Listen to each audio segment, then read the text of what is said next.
जय शिवराय मित्रांनो, नाव माझं उमेश. खूप वर्षानंतर आज मी केला बसने प्रवास. आता हे बस स्टँड आणि छत्रपती शिवाजी महाराजांचा पुतळा बघून बऱ्याच जणांना लक्षात आलं असेल की मी कुठे गेलो होतो. तर ज्यांना नाही समजलं त्यांना सांगतो. जगात जर्मनी आणि भारतात परभणी म्हटल्या जाणाऱ्या परभणीला. आता हे कशामुळे म्हणतात मला जरी माहित नसलं तरी परभणीकरांना नक्कीच माहित असेल. परभणीला जाण्यासाठी शेळगाव मार्गे डायरेक्ट परभणीला जाऊ शकतो. उकडगावरून अभिषेक म्हणजेच माझा भाचा तो पण परभणीला येणार होता. मग त्याकडे गेलो. मग तिथं गावामध्ये पोहोचून घरी गेलो तर ताई इथं स्वयंपाक करत होती.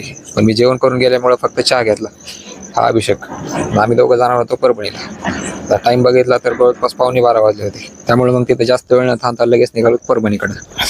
अभिषेकची गाडी असल्यामुळे मी माझी गाडी उकडगावमध्येच ठेवली. त्यानंतर मग पोखर्णी मार्गे आम्ही गेलो परभणीला. परभणीत पोहोचलो त्या अगोदर परभणीच्या महानगरपालिकेने आपलं सहर्ष स्वागत केलं. तिथून एंट्री केली आपण परभणीमध्ये. त्यानंतर आम्हाला जायचं होतं जिंतूर रोडला असलेल्या doctor Prafulla Patil educational and hospital कॅम्पसमध्ये. आणि मग कॅम्पसमध्ये जाऊन ज्या कामासाठी आम्ही परभणीला आलो होतो त्या अगोदर ते करून घेतलं आणि तिथून आलो बस स्टँडकडे. परभणीमध्ये मी 2 वर्षानंतर आलोय आणि 2 वर्षापूर्वी ज्यावेळेस आलो होतो त्यावेळेस या बस स्टँडचं काम चालू होतं. आता काम पूर्ण झाले. आता बस स्टँड कडून आम्हाला जायचं होतं पुढे नांदेड रोडला आणि मग पुढे आम्ही आलो छत्रपती शिवाजी महाराज चौकामध्ये.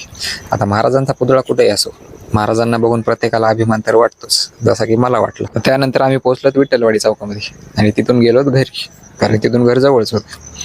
मग घरी गेलो, फ्रेश वगैरे झालो. त्यानंतर मग आम्हाला संध्याकाळी जायचं होतं वडापाव पार्सल घेण्यासाठी. मग बाहेर आलोत आणि वडापाव पार्सल घेऊन घरी गेलो.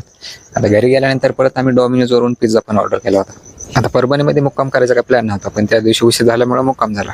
मग दुसऱ्या दिवशी सकाळी आम्ही आलो होंडा शोरूमला, कारण तिथे गाडी सर्व्हिसिंगला टाकायची होती. आणि पुढेच नाथभर इडली वाल्याची एक फ्रँचायसी होती, तिथे नाश्ता करायला गेलो.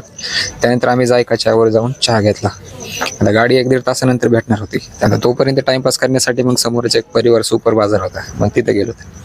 आता सुपर बाजारमध्ये आल्यानंतर माणूस काही ना काहीतरी घेतोच. जसं की आम्ही हे 2 प्रोडक्ट घेतले. आता सर्व्हिसिंग करून 12 वाजता भेटणारी गाडी आम्हाला भेटली 1 वाजता. आता क्लासमुळे अभिषेक थांबणार होता परभणीमध्ये आणि माझी बस होती मग 2 वाजता. मग लगेच घरी जाऊन जेवण वगैरे केलं आणि निघालो बस स्टँडकडे. तिथं पोहोचलो तर बस येण्यासाठी 10 मिनिट बाकी होती. मग थोडा वेळ वाट बघितली. रुमाल टाकून शीट पकडायची पद्धत काय आपल्यासाठी नवीन नाही. त्यानंतर मग उकडगाव विटा मार्गे जाणारी गाडी आली. मग भांजेला गेला टाटा बाय बाय आणि मी निघालो गावाकडे.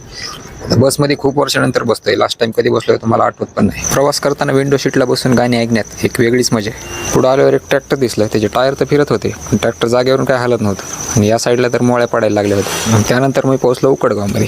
घरी गेलो, चहा पाणी केलं. हे बघा इथं आपली हॉर्नेट लावली होती, ती घेतली आणि निघालो गावाकडे. तर चला मित्रांनो, आजच्या व्हिडिओमध्ये एवढंच. भेटूया पुढच्या व्हिडिओमध्ये. कसा वाटला व्लॉग कमेंट करून सांगा. आवडला असेल तर लाईक करा आणि असेच नवीन नवीन व्हिडिओ बघण्यासाठी भावाला फॉलो करा. धन्यवाद.